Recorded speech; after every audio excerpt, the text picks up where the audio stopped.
ama sa penin Easter Sunday thu pi anangai ding ho zo se chunga na bon chao chunga khajana chibe kahin bolina he igam sungwa boina sangta ahung hun ta ji in hobung mi pi te ho hobin sunga ta khara pathin ho khom na le ta khara ki tit khom na hi anong thei ta pon hi jeng zong le eo dinga ni ko boy mo ta Easter Sunday ahung hun ta ji in LCC B5 Presbyterian Hogung Thuruk Nadong Zujin Reverend Zhang Huam Executive Secretary ENP Puna Easter Sunday message to Pihi Anangai Chi Dingin Team na kahin na he Tun Reverend Pun Apat in Pila Atadingin Ama Apat kahin Pitai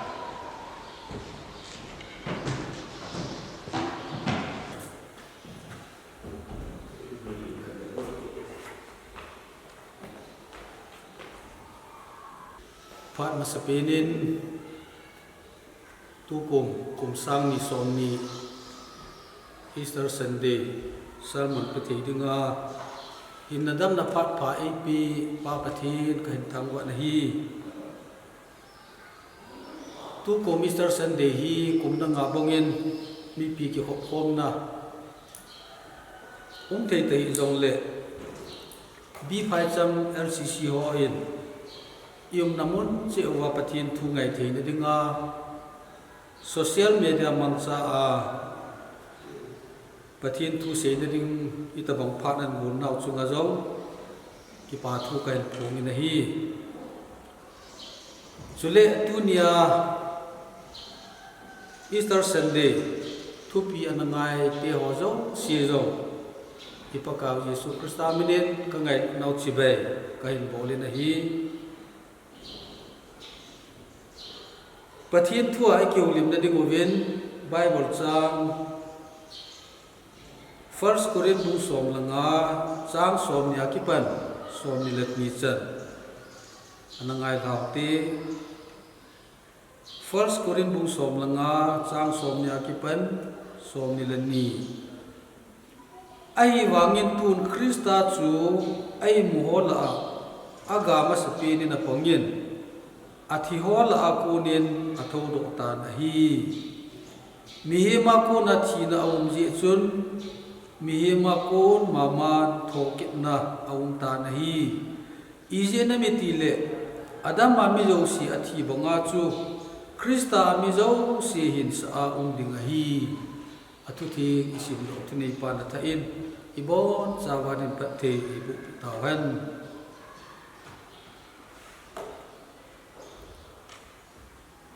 Good Friday sermon inangai la tawin dunia hi ipakaw Yesu Krista sana kuna athor na tusim chamsa ni kiulim deu hitin paka Yesu sana na kiwui chun juda holam kai ho in gamwai pu pilat koma ngi na ane dung jujun sipai ho anga tup sa in san kot asingovin sil akitenin asuna zana anga o hi na ji chu pakai ji so hin ni thum ni la ka thokit ding a hi anati in hi chi ka chun patien ke nga tum hem achuti lo le ase ji hon ko mangin tin atho tai hin tikinun tin tiahi pakai Yesu lom chu anavian na hin rom se pe hon san so anga lai ta usun pakaya kunin thil kidang hong su in li ngong ki honin ko la phe in sentry ding ho chun avet vai le ati wa jata hi chi lai ta chun van ti lo ngin kol phe ta bong bu bong ta bong ava a va chuna mu vin ama chun san ko chu tam do in paka Yesu an thu do ta na hi thana thil su ho chu century ding hor juda hong lam kai ho ko ma chi vin thil su ho chu aka sei ta vi nei a hin hong lam kai ho chun century ho ko ma chun sung tam ta pi vin sei do hi un i jam ti a gam vai pu lem pilanin a het do ta jom le ke ho ho pi na ving a ti vin zo thu in a hiam ta vi ne he a jing jing ka ma ta in than ve ding in Miriam chum nu akitin ama holo chun thau nam tu ya chaw jun than lam chun a chi ta vi ne lam pia chun than sum chu kun ei ta do pi ding ham tin lung dong ta in than lam chu ju lun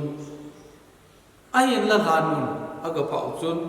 than kot hon sa an hi ta ne ako mo wa mi kha nau men Miriam chun kapu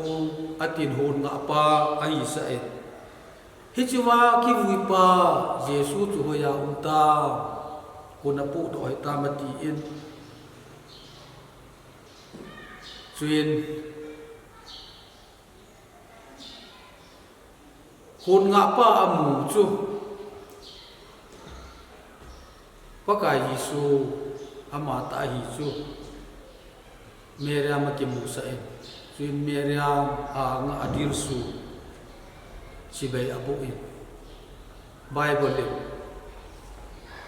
paka Yesu Christa chu par ting le a ang sunga khup zo se dir su ding le zo se paka ai ti a phun do ding chu guilun na khat ong su ta ne nu me loi chun thana ko au ma Yesu Christa a thau do ta ti thu sim se pi ding in gam ta in Jerusalem lam hin ju don Jerusalem in dan sung nunga ki sel se ju ho ezo khat le apa kai pau a thi nunga amo zong hung ki men na ki thi khadam ti a ki cha a kot tikil da na ki sel ho ko ma chun nu me ho roi chong ta vin paka Yesu au ta poi a sei bongin a thau do ta ti chu aung se pi ta be ne chuin Peter in chi thua za chun zo hai ta ham tin phochin dingin than lama chun a thai tho in aga nai le sa agu kiwa aung chu aga mu ta ne abana sejui mini Emmaus ko zo na chi te ni ko ma paka Yesu ke la kinin phat sot pia ke lon ko mon paka Yesu to akilon wangun koi a ye head on pu ne aku walunin amanin paka Yesu ko lu honin kapu nilum kun jong aitan ina ung lu nin lang hichuwa en ne na ti honin chuin paka Yesu jong alu nin en an ne ve chulai ta chun paka Yesu en sejui mini amit hon chu aha sa ta nei le paka Yesu hi chu an head on tan chi pet ta chun amit mu ta lonin amang ta akiti ne hi chi thil so chu akipa lonin ati jalonin gang chale sejui aloi te ho kom lang an dal lonin thum chan ho chu ang se lot ta ne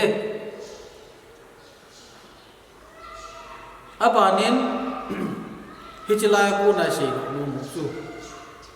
tu nian zong e ho pakai Yesu Krista a tho do thu hi avelin in sei ta vin hichi thua hin yung kilam te ji bu Emmaus ku zo na chi sei ju te ni pakai Yesu ta ki don khom wa nga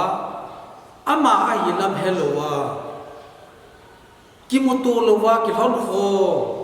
pi hin ho jong hi mi tam ta chunga te ama ni na bol kha on su ina aku lu thonin en ani khom pi lon pa nin pakai Yesu in ama ni mit chu aha sa in pakai Yesu chu amit ta thonin amu chi non ta nei ichi banga chu tu nya zo ei hon pakai Yesu Krista hi ilung sumawa iko lu lu anga jine pakai hungin kalung sunga hung pusan kalung sung set bu nen sa now winin siam tha in ti ai ko vai le Emmaus ko zo na chi sei ju te ni bonga hi pakai Yesu to ikimu to now ni khu chu tu ni khu hi hikit dinga heti hi patin lopi na dinga isei do no mo ai Emmaus ko zo na chi sei ju te ni sei ju da mo ko ma athuo ga sa lonin hichin ko ma chun sei ju te ho mi so akisial namunuwa enani lai ta on kot ki kama hiwin pakai Yesu alai nung tawa hong dingin ama hon amu pa nong chun akicha min thira hi sa ta bine chuin pakai Yesu in kicha hiwin lungmong win ke ka hi buwi kahuna thingkila ki kilna mahathamun kana tenga ki sutna mahathamun atile amola chun seijui Thomas anampun adang siwang chun chini chun pakai Yesu Krista athomom tai ti amit ta amu tolanin ata asat ta nei Jin pakai Yesu en vele hagau chu hi ta bau hi agu au po aphe au po ati ne hi chu phar kha ting le ho jong hagau wo wa im ding da no le sa na kha pakai Yesu in ase ju te ana be sa na akimu na hi chi zo hab ta khat zo chun pakai Yesu se ju som la khat Thomas jam na in akila akinin gospel zon bung som ni chang som ni bu na akim nei pakai Yesu Thomas ja chun Thomas ibola nei ta san lo ham thing kila ka khop ki kirna ka kiang ki kirna kana tinga ki sunna thamin ati nei Jin Thomas in pakai kom aki surrender na ochang chu kapakai kapathi ati nei hi chu kata san ta kanata san lo chu ka bol khil ta tia ngai dam thum na ochang pakai kom ma ki surrender na ochang ai hi chun Bible mua ta san ho sangin mulowa ta san ho anu no ma hi ve ati tu ni mulowa ta san zo si mi wang pha hi di we abana sei wi sagi Peter lam kai na Galilee di la ngamana chi lai ta wen pakai Yesu akila kinin ijlai mun na chun pakai Yesu in Peter avelangan sina anapi in zan hu ayilanga lena sewa nga man lo zanu chu jingkan pakai Yesu to kimutu na wa Peter na kung si jit lama chun na len sa la ati in Peter in paka nang thupi in se min ka te te asia le nga le na le the zala songa amenin hichinga ho to ko sunga het na le akung chu alhalum di jinge ki ti ne hichlai mun chun paka Jesu in Peter chu kian ngui ching ding kian ngui ho wa ding in ngan sina anapi in Peter in zo paka Yesu nungzui ahin avela kisu de na le kilam thing na phanin anamangin hi chuzovin first Korean bung som langa chang som luk nai le paka Yesu khat ve la seijui ata san mi zanga ho chunga akila akimuki na he chujibana first Korean bung som langa chang segina James koma akila na kimukinin abana first Korean bung som langa chang na ata san ho mi sang ngaval ko ma khat ve la akila na akimukinin na he abanin Paul koma Damascus lampia akila akinin Paulin ata san ho sugan thi na dinga gam vai pu ho hulam kai ho ko ma phalna akila a Damascus mi te ta san cha te ho sugan thi dinga kun la jin paka Yesu in lampia ki mu pi ichilai mun na chun mi thing pu kisim tha na ni jin su mam dinga agot ta san cha te ho lam ka ji na pongin Christian aphudo ho bung ta san sa te ke loi khom na su hat na dingin panna satanan lain khunungin ho lam kai mi boy mota tu ne bible manno le khaji tam pin pa ani na hong pong khata ne chu ting le John bung som la ko chang som thum na chui va nai le Bible la record ki bol ho si Halloween mi tam ta ko ma akila thu John in se ji le hiti chun pa ka Jesu hi thana ko na thodo jovin ni som li le ja ana lengin ata sen cha te ho tam ta na ki mu pina til kovin phat the ya boin achai na achun sor cha te bung khat chang ku ma pat som la khat sum chi va nai le wa na la tuwa au ko na ase yu te na vai la na thu akimu na he paka Jesu wa na la tuwa au ding kun chun se yu te ho phat the boin nang ho Jerusalem umun wa do hi un ka hiela la ngau thi ka hin so dinga hi chi tiang la chun nang ho Jerusalem ma zong Samaria Judea gam chu tiang le van noi le se pum pia pathwe tu sa na panding oi ta anati ne hiti chun se ji ho in avet taun amit mu ta avin mei la ki nai tu min wa na la tu win au ta na hi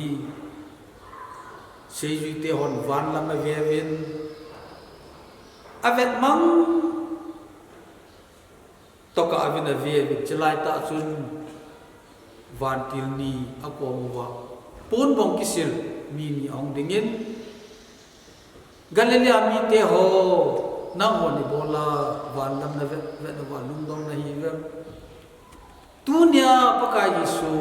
na me mu sam ta wa na me ko nga tor tu wa au ba nga hi ni ko khat ting le hung kum kit ding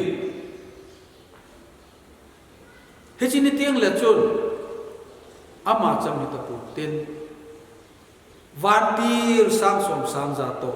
ung ke hon tin tu nia akal to na mu ta bang bang wa me ko nga hong kum ke ding hi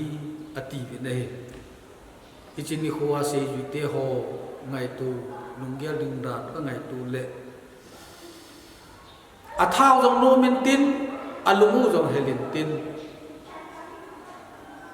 alumu hi kichi a la jing ding ka ngai tu nei akipa le jing win aung ki le ta win Jerusalem ma akikum ta win nei tu ne pa ka Yesu in thina akuna athokit nahi Good Friday na se yo John sit man thina him Krista wa ka hin na hi kiti guilun na supurit na su paka Yesu Krista atho akunin ahong hung ta ne pa pa thiam tang wat han mi ma ding agar mu kha pin hi thina ai thina koi ma ni per thei po ai wangin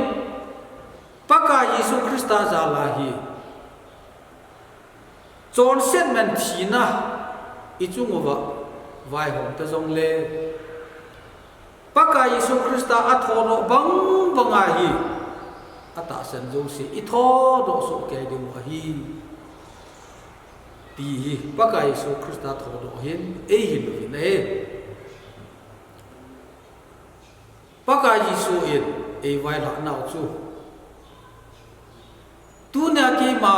wana la to wa ka hi nam hoding mun si ma chi ka hi wana chen na inom tam ta me lo hi le na za wa ka sei tai ding ham paka Yesu in tu ni e hoding in wana phar ka ting le chen na ding mo inom tam ta i sin bi wen hi chlai mo na chu ni khat ting le kaung pui ding na hi ve ti hi inga jing oi ani hoi ti idam he po ve paka Yesu in ani ho ni dan ta chu wan ti lon jong he po pan jong cha pan jong he po mi hem koi ma cha he po wana upa tai lo ati nei ani ho aung lum na ding vet sa na ho wang na se jin hi chi a se ho hi vet nai le ani ho wang anai ta ti hi kinil na lo he gam khat la gam khat ki do ding ki lung kha ding li hum ki hot ding gam tin a thu thang na za ding o ati ho hi alung lo am ta pu nei chu ting la hu yang na ki pa na thu pai wan lui le si pum pia ki sei su ke ding chu ta le hung rung ding a he ati nei ji chun paka Yesu in mi thing te puja hung ki na ding vet san ati mo hi alung so ta ba mai tan tua hi pot bul hung ge ya ai tan iti ni ho hi dam ti hi I have to ayin la anai ta ki wang hi avet sa na tam ta imu ta ne tu ni ni ho ikine nau chu phar ka ting la pa ka Yesu in im pui ding pau hi ikine nau ale pin ta hi chu ai ta ne pa ka Yesu Krista atho do vin ase ju te ho masanga kicha a tiza a kisel te ho chu ki pa na nei ta vin hi chi a ki pa na chu a mo ding in atha ha na vin ong pong ta nei sam ji tu in thaga wa ka ki pa nei ka tha ha na hi ati bongin se ju te ho ding chun pa ka Yesu Krista atho do a ki pa na chu a mo ding in tha ha na ong pong ta nei hi chu bong ha tu na I hon zo ipakai Yesu Krista thana ku na atho do ni thina ga la zo a atho do ni thinan hen zo ta lu wa thana ku na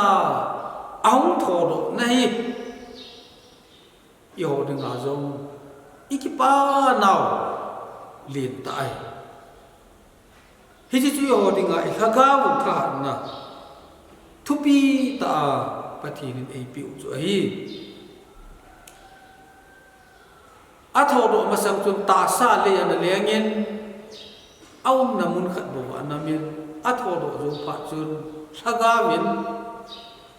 mon tin aum the ta nei tu ni ni ho zo mi pi ki kho ma pathin ho khom dam the te zong le in sung che wa Easter Sunday iman na mai cha mi sim na itaw khom na na paka Yesu ilawa mu the lo thaga vin ayum pi le thi a tho lo zo wa paka Yesu na se te ana pi na chu tu ne a zo i ho ko mai ta nga chu mi a hi paka Yesu en nang ho hon long cha mi khat len ni yeng jong lo chun na ki khom naw cha na ke ma ka na ati bongin tu nien jong COVID-19 na hi si lan ji a ki vian na dinga in sunga yum na wa pakai ji su in alaga ayu ki na vi ki hi atha ayel do ni vin pakai minin ikiti mu na he pakai Yesu Krista hong tho do hi Bible in sim do na wa chun athi hol aga do masapi ati ne ta sa mi ki thi te ngu le mi him ni nga aki chai nai ta hin kho king anai ahin pakai Yesu Krista ta sa mi him me la ang pin na chu idan chon si thuti achunga agui lu na nga jin ichi bom chun ta sa thina anatu ta ai wangin pathin thuti gui lun na in thana kunin ata sange jin ang thong do kinin ama chu athila ku na thong do la aga ma sapin pa ai ta tin Bible in ei lu nei ichi ta bonga chu tu ne azong ta san cha te ho zo si ta sa thina tu jong le han ni ko ka ting le ita sao ilongo kum namun iki wi namun no tuila athi jong tuila ko naum tho vitin me jena ka ba mo jong me la ko naum tho vitin im namon chi wa chu yung tho ki de wa hi Bible in 80 ni hi abana Bible na tho ki na mu chu mi thing ho ti hi Bible i mu win pakai Yesu Krista atho do to lonin khopi sunga alu nen mi thing ho lagao kai thu bin amta ti hi akim nei chutiang le pakai Yesu Krista ata san zo si hi khat le thoi tho kit na dingu Bible thuti isungu aumin hi chu pakai Yesu in wana kuna meilo mahunga avantir sam som sam za to pengul baza thu a yung kong naw ni khu hi ting le chun athi ho zo ta san cha te chang si zo i tho do dingu wana amalam tu dinga ji dingu chu ting le a hing na lai chang si zo chu apet ta mit phat ka lu wa avu ki khela pakai Yesu lam tu dinga ikitu to dingu ai ta ti hi Bible ei nei hi chi ni khu kidang hi dinga hi ta san cha te dinga ngala ta ni khu hi ikipa naw acham kim na ni khu hi dinga ta hi chi le si gan thi na ka na li su na net na set na kina kido namun kieng sit namun ipiel naw ni khu hi ding ai ta hi chi chu thokit na athum na hung hi ding ai ti Bible la imu ne a chai na thokit na hum na ding chu hang pi thokit na akiti in hi chi thokit na hi ata asan lo ho jong thu ding ai ta thu tan na idin ding ding le ata asan ho se si ana tho sanong tan tin hang pi tho na ki ti hi ang tho ding zo si hi